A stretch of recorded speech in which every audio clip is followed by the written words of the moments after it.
really important that we begin to change the mindset of young people to know that your vote counts. They don't understand that the legislative arm of government is actually a co-equal arm of government. We have an incredible amount of potential. Whatever it is I was doing, because of my personal DNA, it had to be of an international standard. Which is what, seriously speaking, is all about.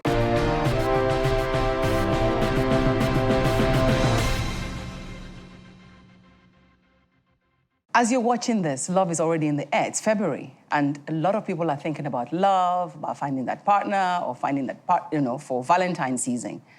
Well, on the edition of the show today, I'm taking a look at love and sex, a topic a lot of people don't like to deal with, but we have to deal with it, whether we like it or not, because without sex and love, there won't be life.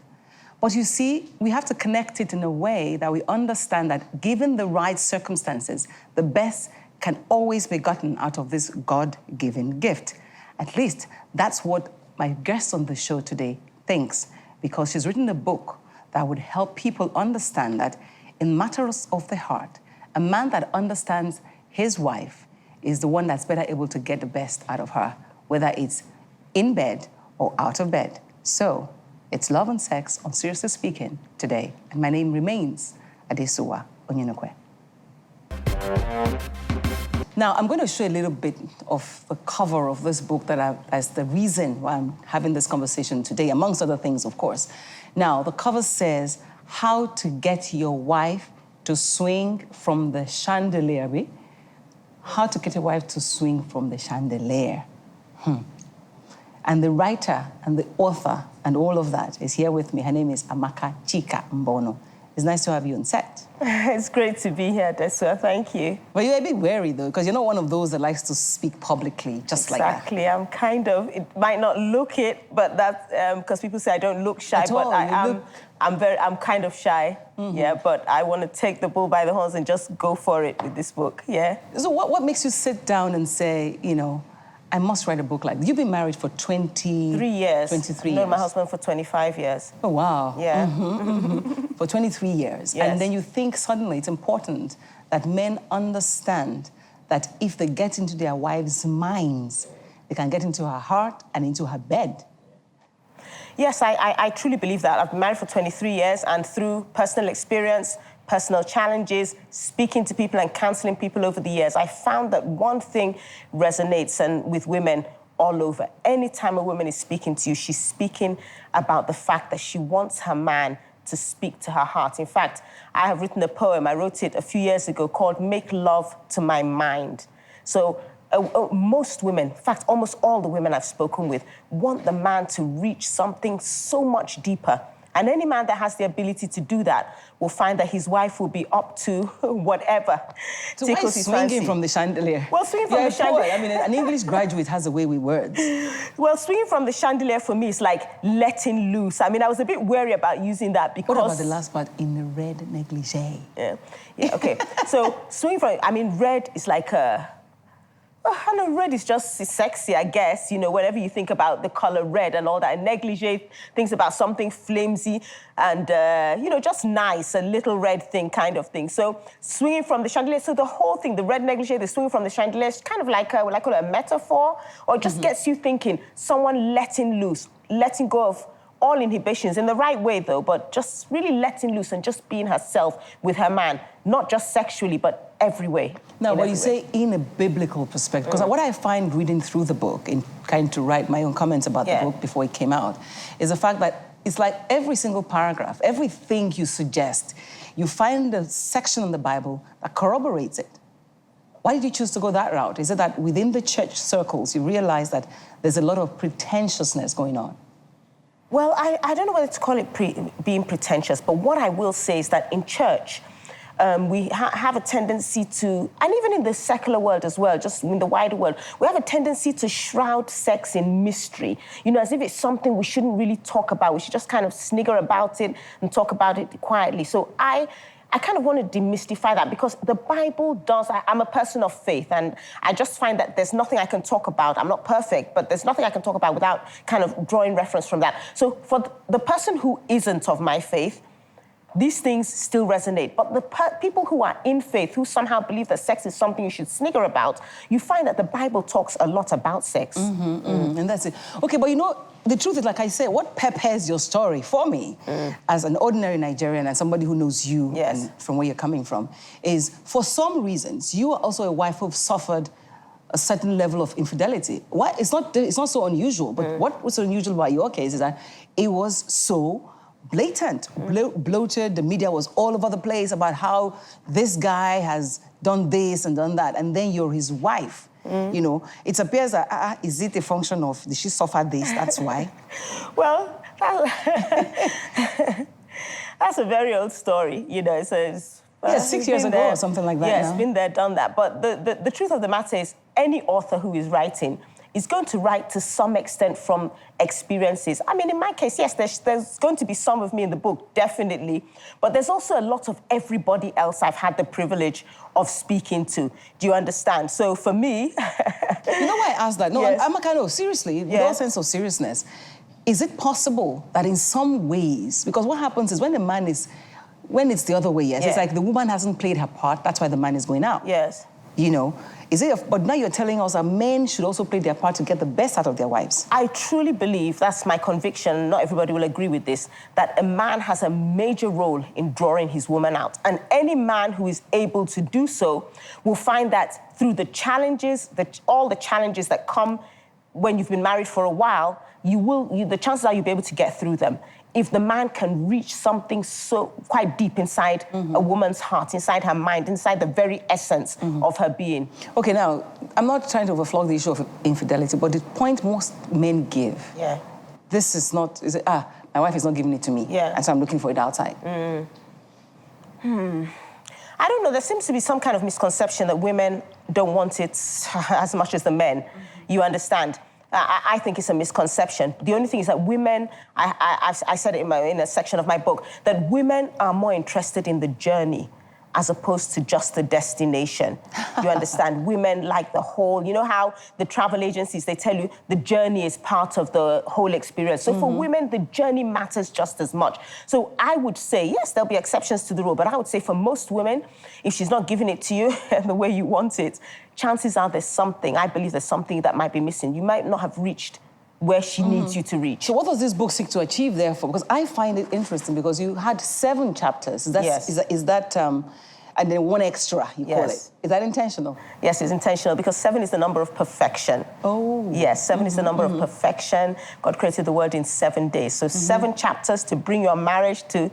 to the height. To the heights, yes. Every chapter ends with do this, do that. I ended every chapter with an action point because men always say, why won't women just say what they want? So in the book, I've given tips. That's what men say. They say, why don't we just say what we want? So at the end of each chapter, I've given tips, what I call kind of action points, so that this is what this chapter is talking about, and these are 1 or 2 of the things you could do to get the ball rolling, yes. Okay, before I take a break, I must introduce someone, I took your permission to invite her, who's going to join us on set to have this conversation, because sometimes, like, 2 of us are just talking above people's heads, you know, because we're still married to our guys, right? But I have, Uri, please join us. Uri, join us. I have a phenomenal woman who's been doing great things for women with disabilities. Uri Ngozichukwu. I'm not going to hug you, but I'll give you a high five. Five. Can I give you a high five too for your book? Uri, I mean, it's nice to have you. I hope people are not going to say these 3 women want to castigate all the men and discuss all the possible. Sorry, if I have to interrupt the conversation, where's my camera? Your camera is, just pick anyone. Oh, okay. So tell your camera hello. Hello, my name is Uri Ngozichukwu, and I'm excited that Amaka has actually, you know, like taken our own perspective on this whole love and sex thing. Yes, love and sex. Well, I mean, people are very wary about talking about love and sex, right? Yes. Well, because, you know, basically we're Africans, and we have a deep-rooted, you know, values and cultures. Yes. And another reason is we're just very pretentious, because, trust me, I was listening to you I wanted to come in and say, now, people are not actually worried talking about love and sex. People love talking about love and sex, but, you know, away from the camera.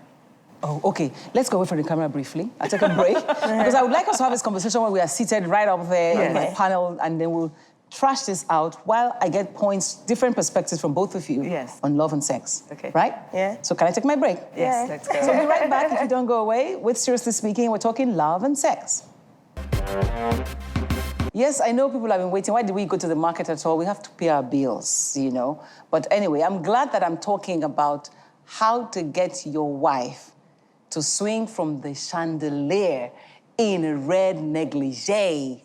Man, what do you think about that title starting off? I mean, steamy. You know, because see, chandelier is popping out, negligee is popping out. Yes, and then swing. The word, I mean, like swing now. That is so hot. It's very steamy. So people are going to like think it's not a dirty book. Yeah, they will think, no, I don't think. For the woman that would want to read, she wouldn't see it as dirty. She would actually be curious and want to know. I want us to get practical. There are two areas I want us to deal with. That's why I'm talking about this. Now, incidentally, Uri is recently divorced. Yes. Right? And divorce, that wasn't your intention when you got married, was it? Of course, happily ever after was my intention. Happily ever after. So, but you see, why I mentioned that is because in her book, one of the action points that she deals with is the fact that finance is very key in a marriage. Yes. And I know a little bit about your marriage to know that you were a strong partner in that marriage. Yes. Could finance have made a difference? Your husband was a rich man. Yes. You're not rich, by the way, are you? Anyway. Yeah. So would finance have made a difference? Finance would not have made a difference because happily ever after, and every woman lives in a bubble, and so you're so in love, and you don't notice a lot of things on time. And, you know, like there's this notion that all women want is money, but let me tell you that it's not all about money. Even if the woman is doing $1 million and you're doing 100,000, but you see, out of your 100,000, you're able to bring 1,000 to buy a nice handkerchief, and you tell her, hey, honey, this is for you. That makes all the difference. So, yes. I think you were going to come in there. Yes. You see, what Uri has said is just so true, and that's the mistake that men make. The tendency to think that unless I have a lot of money, that's not a fact, because there's so many women who are married to very wealthy men, but there's so much else missing, or he's not even generous with the money he has. It's a function, it's a mindset. Yes. The mindset of nurturing, of protecting. These sound old-fashioned, but nurturing, protecting, and defending your wife. They're too old-fashioned. I think this book also speaks to even the younger women. I would like to see what your message is on love and sex and relationships, especially in and outside, you know, before you even get into any serious relationship with anybody. Well, love and sex for me in a relationship is a total thing. And for me, it's also the woman is a woman allowing herself, or the man being confident enough, you know, to allow the woman to express herself. Are you raising sexually. your son to be that way? Oh, you know what I tell my son? I say, look, you have learned so much. You've learned how to love a woman and how not to love a woman. You've also learned how to treat a woman and how not to treat a woman, you know, in what I have gone through. And, you know, so for me, love and sex, they go together. And your book, I like the perspective. And men out there should be confident enough, you know, and they should let their wives express themselves, swinging from the chandelier. Let your wife swing from the chandelier. Don't go to the woman outside for her to swing from the chandelier for you. Your wife can do gymnastics if you let her. And you're saying? I'm saying that... Because this book, if you ask me, is speaking to men, how to get your wife, but women should read it as well. I believe women should read it because it will enable them articulate what they feel might be missing in their relationship. Yes, I think men should read it. And women should read it as well as the men, both single and married. And for me, love and sex is a total package for a woman. I can't speak for the men. But for me, I think for women, love and sex is a total package. And any man who really wants to know his woman and have her swing from the chandelier needs to touch that part of her body, of her being, not just her body, but needs to be able to make love to her mind. Yep, yes, I love that. Well, I agree, because the man has to make the effort. The woman has done the best. We've been raised to try to be decent people. Yes. We'll only circumspect, try. But circumspect, but the truth is, a man only gets the type of wife that he wants. Are we agreed on that? That he wants or that he works on? That he works, that he works for. Yes. That he works on, actually, because we're always told this is the way to please your husband. I don't remember, you know, hearing them say, this is the way to please your wife. You know, we need to be pleased as well. We need the man to get creative as well. Half our eyes gone. I must go. You're lucky. You can get the book to buy on Amazon or wherever. Yes, you know, find Amazon, it. Yeah. And we'll probably give out one to the first 2 callers. The first person that sends a message in, you will give us Will you give us one free one? I'll give you guys one free one. Yes, so buy the book. It's a brilliant book. It's lovely. How to get your wife to swing from the chandelier in a red negligee across all the platforms. But Amazon, I like everywhere. the fact that it is a man's responsibility just as much as it is ours. But however, like I always say, is as you lay your bed, so you should lie on it. Absolutely. As you lay your bed. You're not going to leave home in the morning and leave your bed all ruffled up and come out at night. And me too. So if you don't deposit in the woman that you make your wife, please don't expect the best out of her. Yeah. No matter what. We're not superwomen. Yeah, we're not. Thank you for watching. Thank you for coming. Thank you. I will see you again. All right. Bye.